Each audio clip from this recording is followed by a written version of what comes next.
Halo, balik lagi bareng gua Fahmi. Ada kejadian yang sangat mengerikan dari cerita ini. Jangan pernah nonton video ini sendirian karena bisa jadi dia ada di sampingmu. Hari ini gua kedatangan seorang dokter ya yang bisa dibilang justru mungkin jauh berhubungan dengan hal horor, tapi justru viral di TikTok dengan kisah-kisah horornya. Halo Bu Dokter. Iya Mas, makasih undangan, terima kasih sudah jauh-jauh dari Malang ya datang Bu Dokter. Ini berarti dokter umum ya? Iya dokter umum, berarti semua penyakit itu bisa datang ke dokter umum gitu. Ya iya betul. Kalau sakit hati itu obatnya apa ya? Aduh. Obatnya dikasih air 100.000 ditempelin sudah sembuh kayaknya. Oh gitu. Nah kemarin itu viral katanya pernah didatangin oleh pasien yang sudah meninggal terus, dan pernah juga mendapat pasien santet sampai perutnya itu jalan-jalan. Gitu katanya, betul? Oke, ditandul ceritanya dok. Berikut adalah ceritanya. Emang pusing punya karakter. Kisah yang dialami itu seperti apa? Oke, sebelum mulai kisahnya, nih mungkin saya tuh cerita untuk background saya. Ya nah, sebelumnya ini cerita di saat saya mulai dari pendidikan kedokteran sampai saya jadi dokter umum. Nah setelah pendidikan dokter itu kan sudah wisuda. Nah ada kita mendalami lagi di rumah sakit, ada namanya koas. Nah setelah koas selama 2 tahun lalu mulai nih namanya ISIP selama 1 tahun, baru setelah itu kita jadi dokter umum yang boleh praktik mandiri. Nah cerita yang seram-seram ini mulai saya koas nih Mas. Nah waktu itu dari zaman koas yang paling awal, pada saat saya itu baru menjalani koas di salah satu rumah sakit. Nah rumah sakitnya enggak perlu dijelasin ya di mana ya. Jadi rumah sakit ini sebenarnya rumah sakit baru. Nah rumah sakitnya itu terdiri dari 5 lantai, di mana lantai L itu merupakan kantor. Nah untuk lantai 1, 2, 3, 4 itu isinya ya poli umum atau poli spesialis, lalu UGD sampai ini rawat inap. Nah ceritanya pada saat itu saya menjalani salah satu stase, di mana stase ini kita pagi-pagi ada namanya soap pasien. Jadi subuh-subuh kita itu harus mengecek pasien di rawat inap seluruh bangsal. Jadi seluruh bangsal ini kita jalani, kita cek pasiennya satu-satu, keadaannya gimana, tanda vitalnya gimana, sampai nanti dokter spesialis atau konsulen kita itu datang ke pasiennya dan kita menjelaskan. Nah pada saat itu panggil aja konsulen kita, namanya Do. Anak dokter A ini tiait mendatangi pasien itu di sekitar jam-jam 10 pagi-pagi loh ya. Pagi kita visite pasien. Jadi konsulen ini di depan kita, satu kelompok itu terdiri dari 5 orang, ngikut di belakangnya mulai dari lantai dasar sampai ke lantai atas. Nah kita telusuri satu-satu, ditanya keadaan pasien gimana sampai ke lantai atas. Nah lantai atas itu isinya pasien-pasien VIP kelas 1, beda di lantai bawah. Lantai bawah itu isinya orang-orang yang kelas 3, kelas 2 gitu. Nah selayaknya rumah sakit di jam-jam operasional yang seperti itu kan harusnya ya ramai ya, kayak keluarga pasien itu seperti lantai dasar ramai sekali, apalagi pasien kelas 3 nah yang di lantai atas. Jadi kita itu menjalani aja ya udah. Masuk di depan ini, yang buka pintu bangsal itu konsulen. Kita assalamualaikum begitu. Nah, di depan pintu ini itu ada yang namanya end station. Jadi end station itu isinya banyak sekali perawat-perawat lalu dokter lain yang sedang visite nulis-nulis rekam medis itu di situ berkumpul. Nah, kok ruangan yang lantai atas ini berbeda seni? Kok ini ruangannya itu gelap-gelap yang biasanya itu lampunya itu ada sinarnya semua, kok ini gelap terus. Waktu kita buka loh kok cuma satu orang aja yang jaga. Dan itu di nurse station dia ngeringkuk gini mas, ngeringkuk gini aja terus loh, kok cuma satu orang. Saya batin teman-teman. Saya juga kayak noleh gini ya, keheranan juga kok gak rame. Oh mungkin di pikiran saya ya udahlah ini ruangan VIP atau kelas 1 yang memang sedikit orangnya kayak gitu. Jadi konsulen saya yang dokter spesialis ini duduk. Mbak, pasienku ada berapa gitu nanya. Biasanya kan dijawab, ini dok pasien yang jenengan ada atau ada 10 kadis. Kita jalan biasanya gitu alurnya. Ini kok diam aja, benar-benar nunduk gini di meja nurse station itu tapi pakai baju suster, pakai baju suster dan memang kita kenal perawatnya. Jadi di rumah sakit itu yang enggak berkerudung itu hanya mbak itu saja gitu, sampai dokternya itu 3 kali sampai nepuk mbak pasienku itu piro sampai gitu.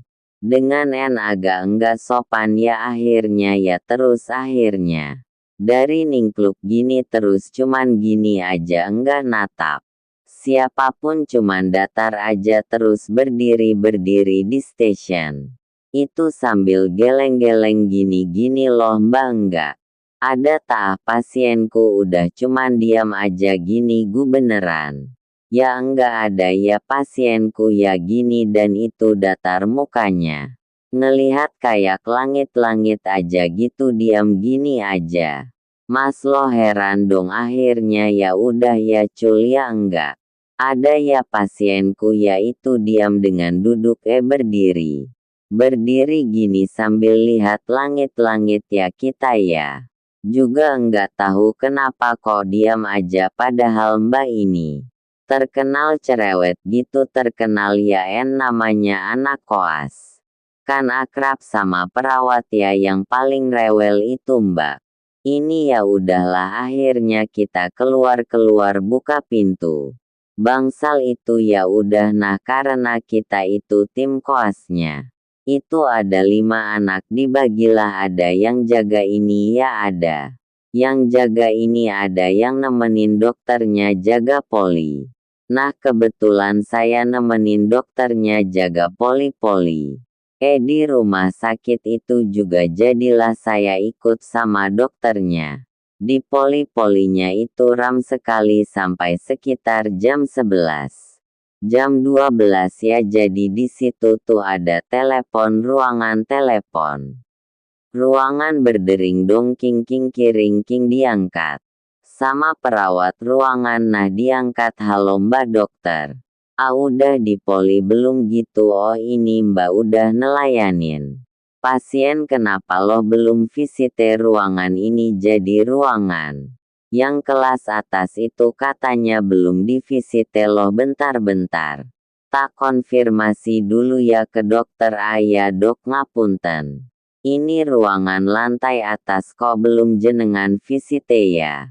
Ini pasien marah-marah soalnya ada yang mau pulang hari ini gitu loh mbak. Aku tuh sudah visite gitu loh.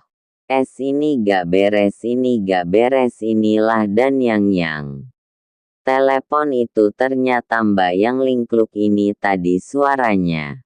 Mbak yang bilang geleng-geleng gini, tahu suaranya kan? Soalnya beliaunya itu suaranya yang paling keras gitu. Akhirnya beliaunya bilang sama saya, panggil teman-temanmu.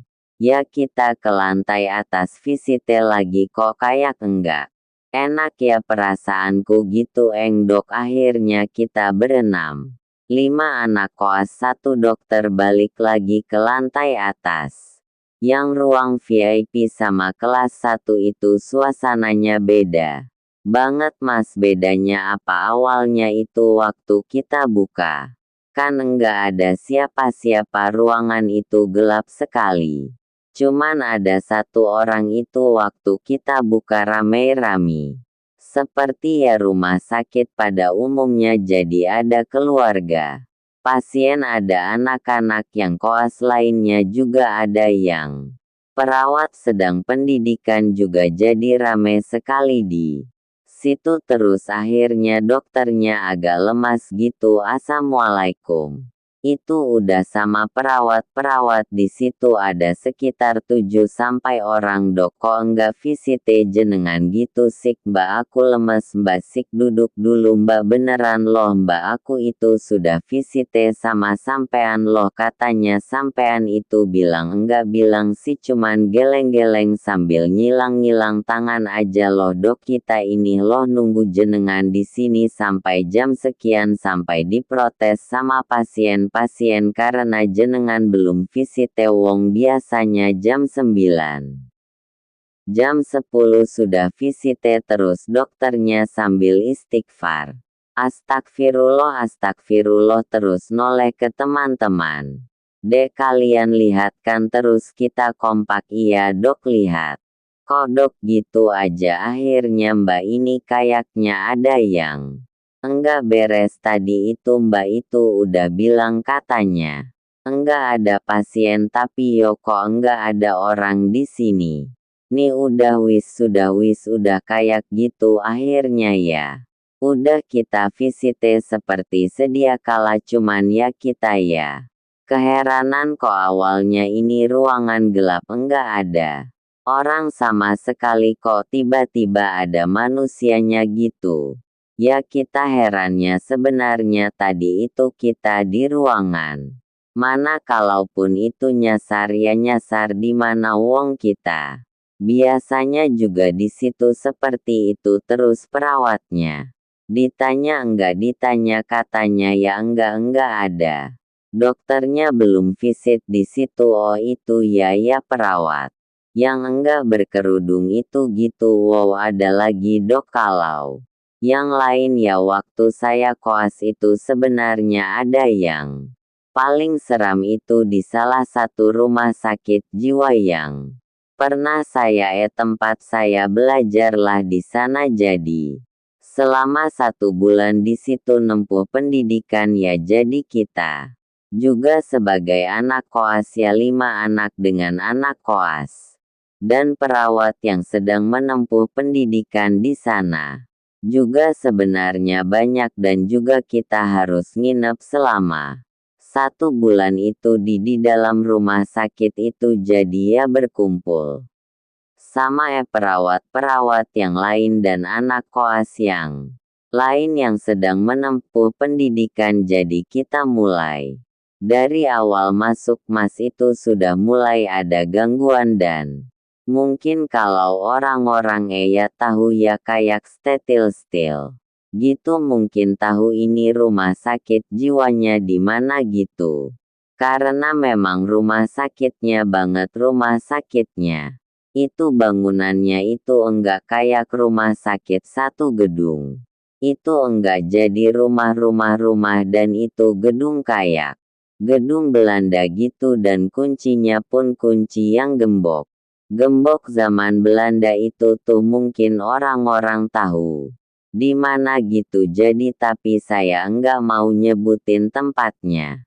Ya nah mulai dari awal masuk itu kita kan sudah di briefing bahwa kita harus ngine, lalu tugas-tugasnya ini itu sudah dijelaskan. Nah rumah sakitnya ini jadi di depan itu ada ungnya mas, UGD dan Poli itu gedung yang bagian depan, yang bagian tengah itu juga banyak gedung isinya ya pasien-pasien jiwa yang dikelompokkan sesuai kelompoknya. Jadi ada Yang kelompoknya itu yang berat ada yang sampai ringan jadi dikelompokkan di situ terus yang anak-anak yang sedang menempuh pendidikan tinggalnya di mana? Ya di situ juga tapi di daerah arah belakang. Nah kalau misal kita jaga UGD dari belakang ke depan itu mungkin sekitar 2 kilo ada jalan kaki itu kita melewati lapangan terus kita melewati ruangan rumah-rumahnya pasien di situ dan juga ada pohon yang gede di situ mas pohon beringin di dekat lapangan tenis mungkin orang-orang ada yang tahu ya nah di situ jadi mulai kita ngin pertama yang namanya anak pendidikan ya mas pasti abis jaga yang dibuka apa kalau di kamar buku kan jadi baca-baca buku sampai jam 10 malam kita baca-baca buku jam 10 malam padahal kita itu enggak ada yang ketawa-ketawa. Enggak ada ya fokus sama buku masing-masing itu pintu. Kita jadi aku tinggal di kamar itu berdua sama temanku. Jadi satu kamar 2 orang isinya cewek-cewek ada yang gini gitu kayak pintunya itu dipaksa dibuka untungnya. Ya dikunci ya saya kira itu teman saya karena di dalam rumah itu ada beberapa kamar ya beberapa lantai dan beberapa kamar siapa sih ini kok jam 10 gedor-gedor. Wong biasanya manggil nama Isis gitu ngajak belajar. Bareng kok ini cuman gedor-ngedor terus saya buka akhirnya. Saya buka gak ada orang ada orang sama sekali gak. Ada padahal masih gini-gini Ted masih gitu-gitu kalaupun ada yang iseng kan pasti ada langkah kaki ya itu enggak. Ada dan semua kamar tertutup termasuk ruang belajar. Yang ada di tengah karena mungkin sudah malam ya mas. Ya enggak ada orang benar-benar sepilah teman saya.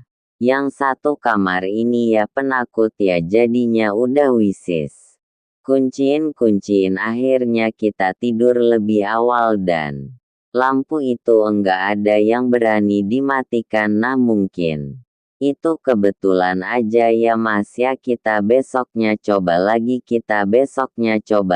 sama jam 10 malam itu gedur di pintu itu dimainin di grup kayak gitu itu sampai kita pulang pun ya sama jadi cuman 1 hari aja enggak diganggu nah yang gongnya yang saya lihat sosok itu malah H-1 kita ujian mas yang namanya anak ujian ya anak ujian itu kan belajarnya begadang enggak mungkin jam 9 malam tidur itu enggak mungkin ya jadinya jam 10. Ya dengan konsekuensi apa ini diganggu lagi tapi kita udah kayak bilang lah embe mboh yo ojo ganggu putune iki sinau istilahnya gitu pakai bahasa Jawa minuwun sewu niki putune sinau pokoknya intinya kayak jangan diganggu gitulah wong ini kita enggak guton kita belajar enggak ada yang berbicara sama sekali akhirnya ya sama jam 10. Malam gedor-gedor lagi dan bertambah karena kita sampai jam 12 malam mas bertambah gangguannya gimana di kamar itu kan ada jendela nah kita kebetulan di lantai. Jadi jendela itu los ke arah lapangan jadi enggak ada. Pintu terbuka ada balkonnya itu enggak ada jadi itu. Memang benar-benar pure kosong enggak ada space buat. Di luar itu ada yang ngelempar ini kerikil-kerikil. Ya betul dilempar-lempar kerikil sama suara cicak suara. Cicaknya itu dekat banget padahal kita muterin kamar. Itu enggak ada cicak sama sekali itu sampai jam 12-an itu benar-benar keganggu dan benar-benar masih mainin pintu saya beranikan diri WS Bismillahirrahmanirrahim. Akhirnya saya buka pintu itu waktu ngedor-ngedor gitu. Bismillahirin saya buka itu tapi ya deg-degan ya mas. Ya namanya aja sudah diganggu bola-balik saya buka. Itu engak ada orang saya beranikan diri lihat ke kanan. Lihat ke kiri nah kiri itu jadi lorong ada beberapa. Kamar kanan kiri ujungnya ini kamar mandi. Ada beberapa kamar mandi nah saya lihat apa itu putih-putih. Gitu namanya ruang kolong ini apa ya namanya ya lorong. Itu kan sudah digelapkan karena waktunya istirahat. Apa sih ini wong saya pakai kacamata ya apa ya itu. Putih-putih ya akhirnya saya ngambil kacamata loh kok. Itu putih berdiri tinggi jadi hampir ke atap-atap. Atas itu terus miring gini dan lompat ke arah saya kira pertama kali itu jemuran mas. Karena itu kam mandi ada jemurannya ada tempat wudunya. Itu gini terus lompat dudu saya ketakutan. Akhirnya saya tutup pintu kamar saya itu teman. Saya kaget loh opo ois karena teman saya penakut. Didi saya kunci naga sampai situ aja mas abis. Dia kan ngejar tuh saya nutup pintu itu sampai agak banting jadi pintunya itu digedur pakai kepala. Gini kelihatan karena pintunya ada burem ada kaca buremnya. Didok-dok gini akhirnya teman saya tambah ketakutan. Headsetan pakai murotalan akhirnya kita gak jadi belajar. Sampai jam 12 itu akhirnya kita terpaksa tidur yaitu. Mahamin 1 ujian itu ya untungnya lulus ya mas ya. Saya ya dengan kayak gitu diganggu kayak gitu luar. Biasa ya jadi memang kalau malam itu ya baca buku bukan. Baca komik ya betul nah dan di sana itu sebetulnya ada berapa pasien gitu di rumah sakit itu kalau pasien itu banyak ya mas ya karena S1 rumah itu isinya bisa sampai 30 orang ada juga ya ibarat ICU untuk orang gangguan jiwa yaitu tertutup itu isinya banyak sekali dan itu rumahnya itu luas sekali rata-rata. Yang dokter-dokter di sana malah pakai sepeda motor. Saking jauhnya untuk visita pasien oh gitu ada pengalaman. Enggak sama pasien kalau pasien di rumah sakit jiwa sih untuk yang horor sih enggak cuman pada saat saya sama teman saya jaga IGD waktu itu jaga sore mas jadi tadi yang sudah saya ceritakan ya dari markas kita yang di belakang ini kan melewati banyak-banyak rumahnya pasien di sini dan juga melewati namanya lapangan teknis ada rumah ada pohon beringin juga di sana baru UGD dan poli itu 2 kilo kita lumayan jalan kaki nah pada saat itu karena banyak pasien ya jadi kita itu jaga dari jam sampai jam 0 mas sebenarnya tapi karena kita ngurus laporan dulu dan ini dan itu sampai jam 10 malam nah sambil nunggu hujan juga di luar itu lumayan. Hujannya itu deres apalagi daerah situ kan Bunin ya. Teman-teman udah ada yang pulang juga jadi sisa saya. Sama teman saya perempuan kita nulis laporan selesai. Jam 10-an masih hujan deres akhirnya kita itu nunggu. Agak redaan sampai gerimis-gerimis rintik-rintik. Kecil lah untungnya teman saya ini bawa payungnya udah. Ayo bareng berdua bismillah gitu meskipun gelap. Ya wes bismillah aja kita balik ke markas ke belakang. Waktu itu kita jalan kayak biasa mas nah waktu di tengah-tengah. Ini jadi lapangan tenis ini dekatnya dekat lapangan. Tenis ini ada pohon beringin nah pohon beringin ini. Udah besar banget dan rimbun-rimbun sekali di situ. Jadi waktu gerimis-gerimis itu karena ini jalannya Aspal-aspal yang warna hitam itu ada yang ngelempar batu kecil-kecil segini, saya kira sama teman saya, apa karena ini hujan kena kaki apa batu-batu aspalnya itu kena kaki. Oh ya udahlah, kita cuekin terus. Kok makin lama melemparnya itu dari atas. Kena payung kita kan, kena itu ada bunyinya duk duk gitu, itu sampai kelima kali kena batu. Kok dari atas, kita heran ya kan, akhirnya apa sih ini di atas gitu, karena kita melewati pohon beringin itu. Loh mas, ayo kita lihat bareng-bareng yuk, gitu namanya. Anak cewek-cewek sama-sama penakut, ya udah nanti hitungan ketiga ya kita lihat ke atas ya bareng-bareng ya, akhirnya 1, 2, kita lihat ke atas, dan apa yang saya lihat ternyata sama-sama yang dilihat sama teman saya. Saya cuma ngomong kamu lihat enggak, dia mantuk. Gini aja udah, jangan cerita dulu ya, kita ceritanya sampai di markas aja ya. Dia benar-benar gak bisa ngomong apa-apa, dia buka HP nyetel murotal, jadi kita payungan berdua sambil dengerin murotal sampai di markas. Akhirnya sampai di markas, kita cerita kamu tadi lihat apa gitu, dan sama yang kita lihat jadi pohon beringin. Itu kan ada dahannya ya mas ya, dahan-dahan besar-besar. Itu pohonnya besar sekali sampai ada yang panjang-panjang. Tumbuhannya itu kita lihat awal-awalnya, saya lihat itu apa itu hitam-hitam, kaki bulu hitam gitu. Awalnya saya kira kera, karena memang itu kan kayak hutan ya, saya kira itu kera awalnya, kok tambah ke atas dia itu agak jongkok mas, agak jongkok.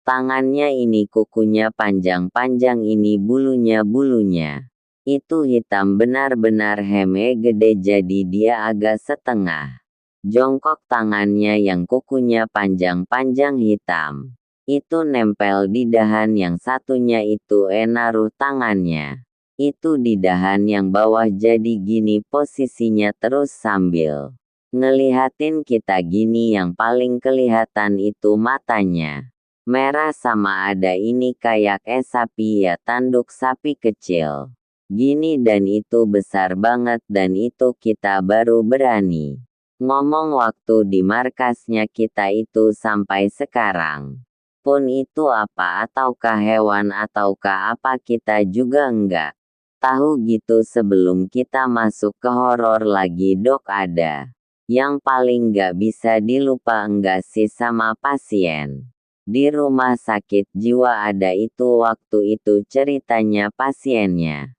itu kabur mas, jadi ya namanya orang sakit jiwa ya, jadi ada penyakit tertentu yang memang beliaunya itu bisa suka traveling, jalan-jalan, tapi enggak bisa balik. Akhirnya apa, karena rumah sakitnya itu luas sekali, pasiennya kabur. Nah itu akhirnya kita cari seharian, jadi sepeda motoran nyari seluruh rumah sakit itu. Baru 2 zaman baru ketemu, dan ditanya kedua ya dimarahin sama perawatnya ya, kaiku NKA sih. Kebetulan pasiennya itu laki-laki, aku nerimo Wahyu iki seik menengo gitu. Katanya Ima Wahyu, iya Wahyu apa enggak tahu gitu. Sampai ditanya kamu ini loh kok aneh-aneh aja terus ya, ada juga kalau apalagi kalau yang jaga pasien-pasiennya laki-laki ya, yang anak-anak koasnya, anak bidannya itu. Jangan bilang kalau belum menikah mas, nanti digenitin sama mereka gitu. Ada kok waktu itu dokter. Hobinya apa? Aku hobinya bercinta gitu ya, udah aneh-aneh aja kayak namanya orang sakit jiwa ya mas ya gitu. Oke. Ada lagi dok kejadian di RJ tersebut kalau sosok ini lebih ke enggak cuman mungkin lebih ke menyerupai teman saya ya. Nah kalau di markas itu kan kita mandinya gantian, memang ada banyak kamar mandinya, cuman memang kalau pagi-pagi kan kita harus aktivitas ya, jaga poli dan lain sebagainya, jadi mandinya gantian. Nah pada saat itu saya sama teman saya yang satu kamar ini mau mandi, tapi kamar mandinya ini jadi keluar dari temanku itu kamarnya ini sampingnya aku mas, jadi di sini aku sama temanku yang samping ini, temanku yang satu kelompok temanku ini pakai baju abu-abu, pakai kaos abu-abu, celana hitam, bawa handuk siksik. Aku duluan dari kamar itu, kita dicegat mas dari kamar, keluar kamar ini mau kamar mandi sik. Aku duluan, aku sing mandi dulu. Oh mungkin anak ini kebelet bab atau gimana gitu kan. Oh iya wis mandio dulu. Akhirnya aku sama teman sekamarku leha-leha dulu dong di kamar. Kok ditungguin lama banget ya kan, setengah jam itu lebih mas. Jar mandi ya adanya jebar-jebur itu ada suami. Oh mungkin deh ini kebelet banget apa gimana, sembelit gitu. Sampai akhirnya 40 menit kita datengin kamarnya. Loh kok anaknya masih di kamar, masih molet-molet gini. Dan bajunya itu sama yang dia pakai pas tidur ya. Aku manggil namanya, he kamu enggak jadi mandi tak gitu opo? Aku baru bangun loh, kamu katan keburu-buru mau ke kamar mandi ha enggak, dan itu masih ada suaranya jebar-jebur. Mas akhirnya kita bertiga melihat ke kamar mandi itu. Masih ada suaranya jebar-jebur, jebar-jebur.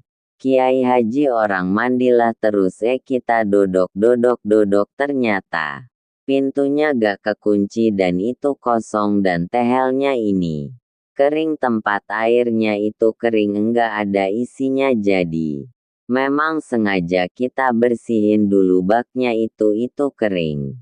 Berarti enggak ada yang buang air di situ, enggak ada.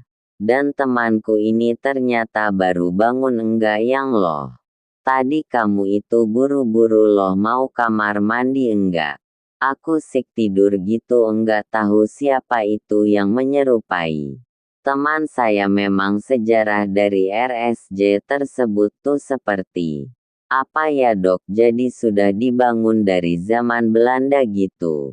Kalau rumah sakit ini sebenarnya ada semenjak dari zaman Belanda, jadi dokter-dokter zaman dulu itu belajarnya di situ mas gitu, jadi treatment atau pengobatan zaman dulu yang masih metodenya metode yang masih terlalu sakit ya untuk yang sekarang gitu, kayak masih diborgol, diikat-ikat terus disetrum kayak gitu.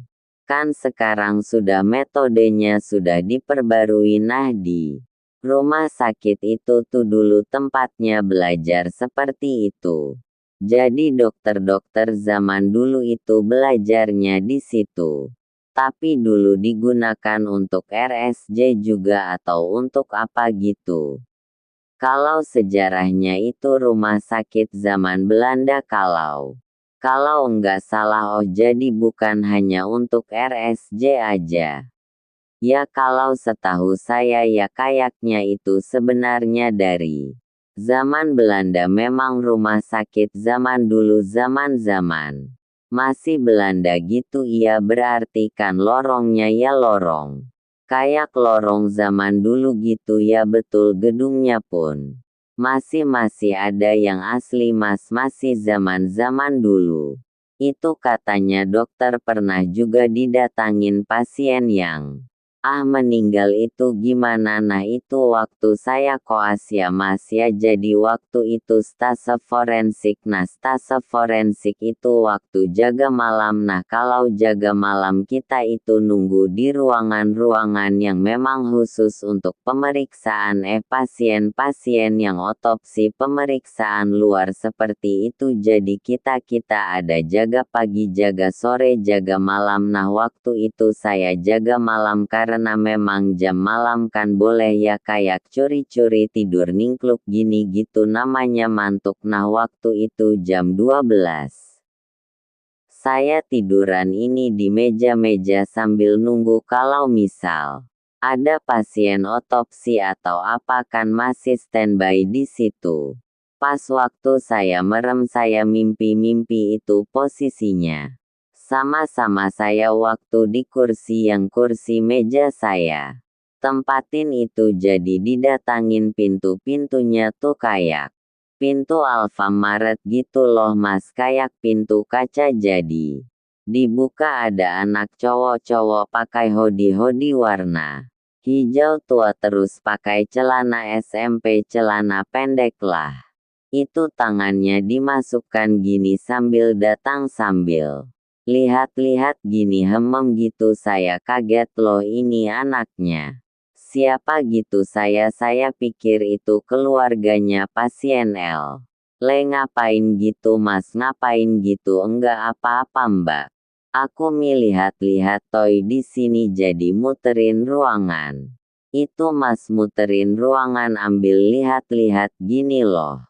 Enggak boleh masuk di sini karena ruangan itu ya ruangan khusus untuk pegawai kan mas, untuk ngecek ya ruangan otopsi kan, tahu ya ruangannya seperti apa ya. Jadi ada untuk pemandian jenazah kan, ada anak kecil masuk, rasan kok enggak etis gitu loh. Jangan masuk, enggak boleh gitu. Enggak saya bolehin sambil saya hadang. Tapi ya Sheikh bersih keras, cuman lihat-lihat gini-gini. Setambah aku es muter-muter bentar toko. Gitu loh es, tah kamu anu keluargamu di mana dirawat? Di ruang mana? Karena saya kira itu keluarganya pasien.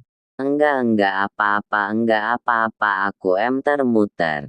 Kok di sini es tamak? Aku lihat-lihat soalnya abis ini aku kesini lagi kok gitu. Ye enggak boleh ini ruangannya rawat aku gitu nak, ndak abis ini aku kesini lagi kok. Wis tah tenang aja lah. Di situ saya kebangun.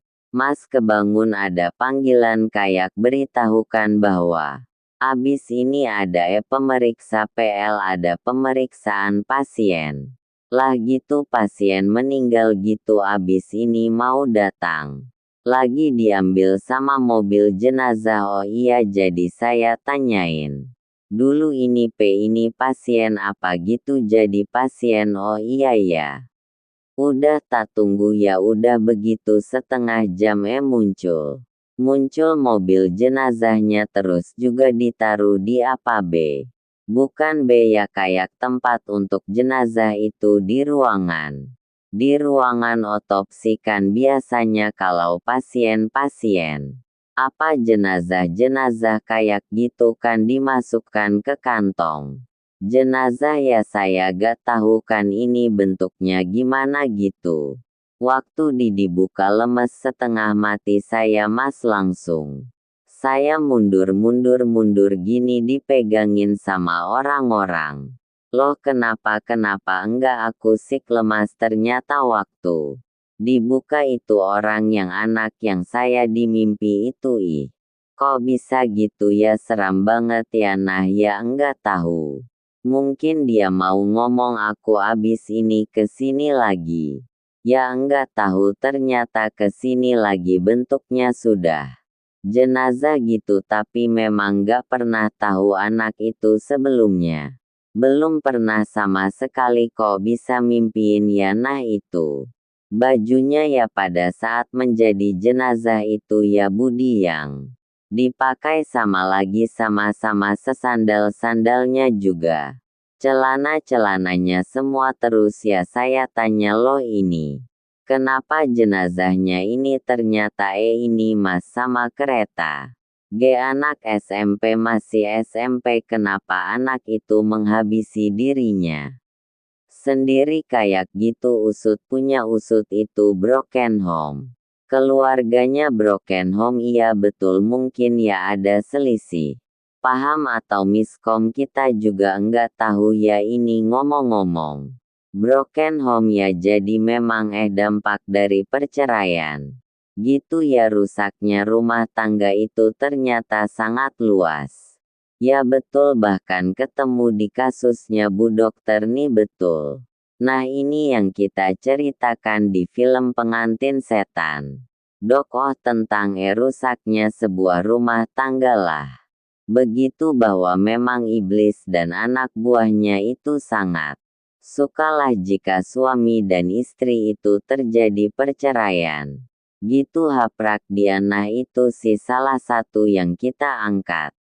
Di film Pengantin Setan nanti nonton juga ya dok siap-siap. Ada saya main dikit doang tapi oke ada lagi dok kalau.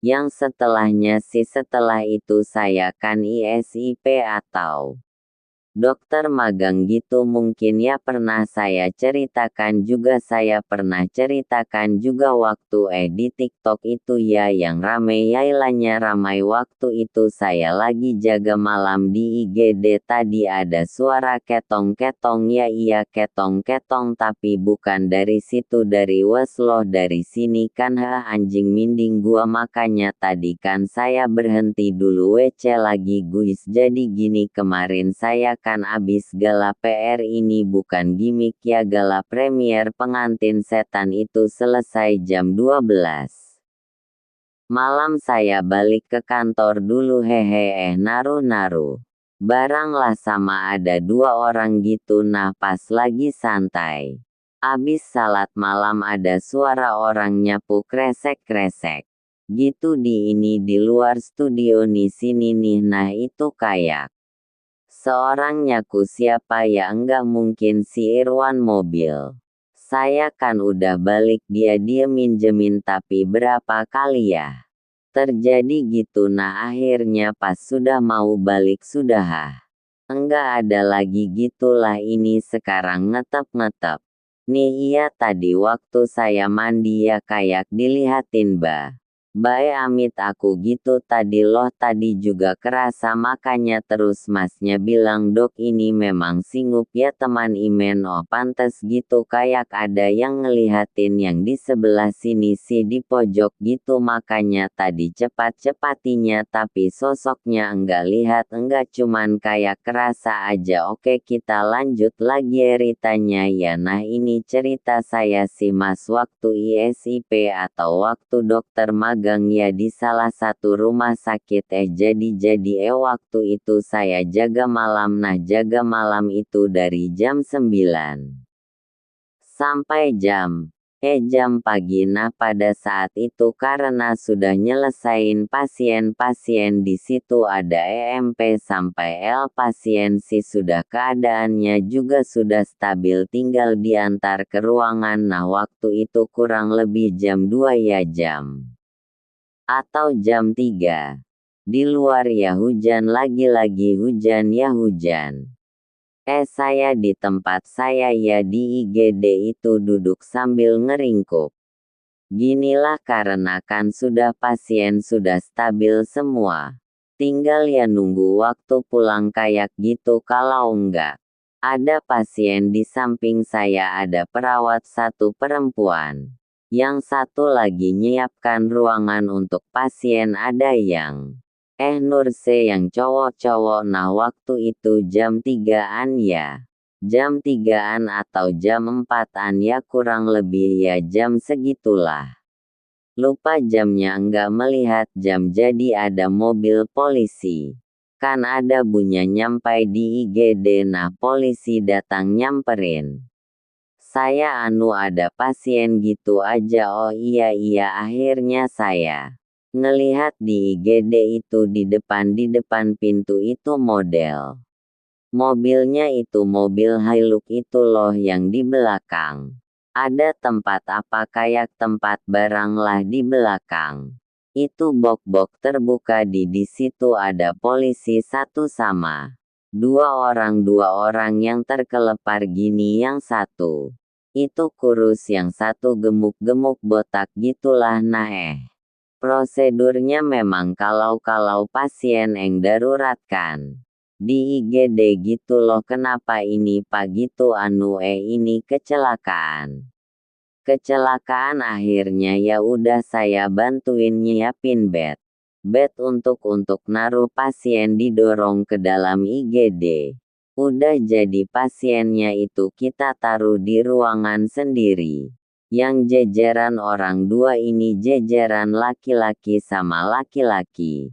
Ini yang satu yang kurus itu, yang satunya gemuk. Terus karena ini namanya gawat darurat yang lain kan. Yang perawat-perawat yang lain lagi nyiapin data-data. Terus polisi ini kan menjelaskan kronologisnya di perawat. Itu saya ngambil waktu untuk lihat. Setidaknya saya tahu kesan umumnya dulu lah apa pasiennya. Ini kesakitan atau sesak atau ya ada hal lain. Jadi saya cek namanya GCS atau kesadarannya pasien. Jadi yang sebelah kanan saya lihat dulu yang kurus, karena itu kok kelihatan merintih gitu, aduh gitu. Pak ini tahu di mana gitu Mbak Maskulo. Pripun Maskulo pripun, ternyata mungkin ya yang sebelah.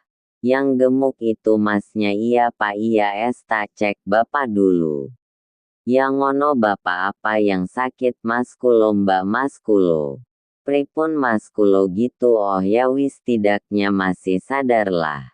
GJS-nya masih 456, masih bisa ngomong. Terus saya beralih ke samping. Jadi orang yang gemuk Bapak Nonun. Sewu bapak-bapak yang gemuk itu ya diam gini sambil celananya ini ditutup pakai jaket gitu ya. Ternyata celananya itu morot. Terus saya tepuk, apa mungkin kaget ya? Oh gitu, iya Pak Enjio, apa yang dirasakan gitu? Cuman gitu aja. Oh ya udah. Terus tak lihat kan celananya melorot ya Pak, ini nuhun sewu, celananya melorot, mau saya bantu atau gimana gitu? Karena ya saya kan perempuan kecil mungil gitu. Terus bantuin narikin apa celananya. Orangnya gemuk sekali soalnya, kalau misal pun enggak bisa benerin kan bisa saya panggil perawat-perawat yang di luar gitu. Maksud saya lihatin gini. Oh bisa kok, bisa benerin jelek langsung gitu ya. Udah bisa. Terus tak selimutin. Akhirnya udah saya tahu kesan umumnya dua pasien ini. Sekiranya gimana saya ke Pak polisinya. Pak polisinya ingat banget ada kumisnya gitu. Loh Pak, ini kejadiannya gimana ini Bu Dokter? Jadi mungkin yang nyupir jadi yang kurus itu, yang nyetir mobil mau ke bandara, mungkin takut terlambat ya pesawatnya. Itu keburu berangkat ngebut, gak tahu kalau depannya itu truk yang lagi parkir. Bapaknya yang nyetir itu selamat karena pakai seatbelt. Terus ya nyetir gini.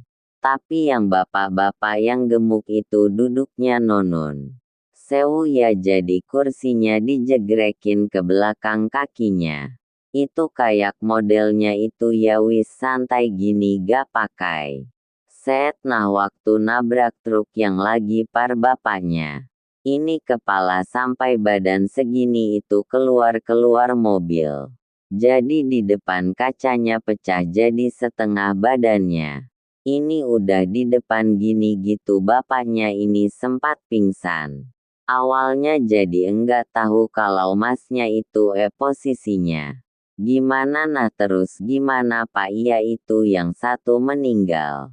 Mbak yang Bu Dokter, yang ini yang jadi ini yang Enggak nyetir gitu yang penumpangnya loh sepak. Gitu ini ada yang meninggal di tempat ada yang MD gitu. Loh iya mbak yang ini yang gemuk itu loh apa yang benar gitu iya mbak meninggal di tempat terus meninggal. Di tempat orang-orang di sekitar yang warung-warung. Itu ke kantor polisi pak polisi ada kecelakaan. Gitu nah waktu dilihat pun ya udah ya meninggal di tempat dan dari TKP ke rumah sakit itu 15 sampai 20 menit kan lumayan jauh bentar pak ini kok ada yang enggak beres akhirnya loh kenapa bu dokter akhirnya. Saya ngecek lagi posisi pasien yang gemuk ini ternyata memang ya meninggalnya ya sudah kelihatannya. Sudah lama kan sudah ada kaku-kaku mayat biru ada tapi anehnya posisi tangannya itu megangin celana gini ya. Posisinya ya sudah celananya sudah gini tapi tadi gak sempat ngobrol dokter cuman gitu aja terus bapak ya. Saya akan ke pak polisinya itu oh ya udah bu dokter. Udah gitu kayak raut mukanya itu ya udahlah gitu mungkin. Pak polisinya lebih tahu ada hal yang enggak bisa diceritakan. Gitu akhirnya sebenarnya kan kalau pasien kenapa saya itu enggak tahu kalau pasien itu meninggal sebenarnya. Kalau alurnya kalau pasien atau udah jadi jenazah itu. Alurnya enggak di IGD mas ada namanya ruang dokpol. Gitu nah ini kok di IGD mungkin pemikirannya pak. Polisinya wong ini satunya masih hidup nah mungkin. Seperti itu jadi memang ya sudah lumayan lama berarti. Meninggalnya tapi memang sempat keluar suaranya itu. Ya gitu aja wong kayak pas diajak ngobrol itu jadi. Kayak mungkin kayak Mas Fajar lagi tidur terus saya. Gini kan kayak kaget gitu loh gitu dan itu dua. Kali saya gini kan itu buat mengkonfirmasi keadaan umumnya. Setidaknya gitu dan akhirnya tangannya berubah posisi. Itu ya gini ya di celana gini gitu kalau secara medis memang masih bisa gitu kalau orang sudah meninggal. Gitu kalau ganti posisi ya kalau udah meninggal ya. Enggak apalagi sudah ada kaku mayat ya gimana wong. Gerak gini aja sulit digerakkan kita yang kita gerakkan. Mayatnya aja sulit apalagi bergerak sendiri enggak. Mungkin berarti ya tapi memang akhirnya meninggal orangnya. Meninggal di tempat memang dikuburkan gitu ya bukannya. Mati suri gitu-gitu ya enggak itu memang meninggal. Di tempat orangnya jadi dokter tuh dari RSJ pindah ke forensik gitu kalau stasenya itu dinama kalau.